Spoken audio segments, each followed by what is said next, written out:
Hey, what's going on, everybody? It's crazy tablet week this week. iPad mini, Microsoft Surface. So what about all these tablets that are already on the market, like the Google Nexus 7? The Nexus 7 is in kind of an interesting position right now, right? It's been on the market for a while. A lot of people have already decided, either I do or don't want this. But how does it fit in, especially for holiday shopping? How does it compare to the other tablets that are out on the market? We're going to take a quick look today. So the Nexus 7 is a 7-inch tablet, much like the Kindle Fire.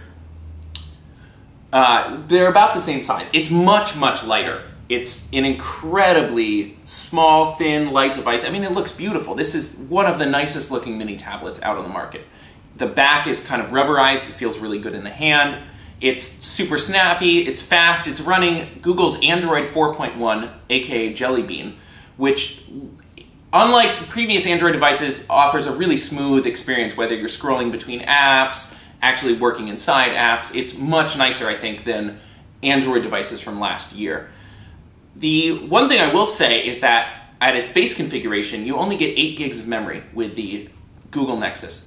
But for only $249, still less than the iPad mini, you can bump it up to 32 gigs, which I have to say is the way to go.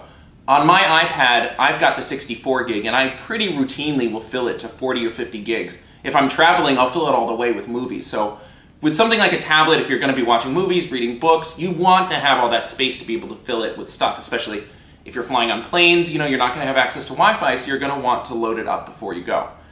A couple of quick things. Unlike the iPad mini, you can't get 3G. This is a Wi-Fi only device. So you might want to think about, am I mostly going to be using it in places with Wi-Fi, or am I going to be able to load it up ahead of time? Or is that going to be impossible for me to do? It's got a front-facing camera. It's only 1.2 megapixels. So it's fine for doing stuff like Skype, voice chat, but you don't get, it's not super high quality, and you don't have a camera on the back. So you're not going to be doing any kind of photography or making videos with this device whatsoever. And as I mentioned before, the price, it does start at a very low $199. And again, unlike your Kindle, you're not, at that price, you're not getting ads. You're getting just a device that you can use straight up. It's yours to own. It's pretty sweet. Oh, display resolution. It's a 7-inch screen, so a little bit smaller than the iPad mini, but it's 1280 by 800, actually higher resolution than the iPad mini. So that's nice. I mean, especially if you're watching movies, you've got a full 720p screen, so you'll be able to watch stuff actually in HD. So that's a look at the Google Nexus 7. Yeah. Thanks for checking it out.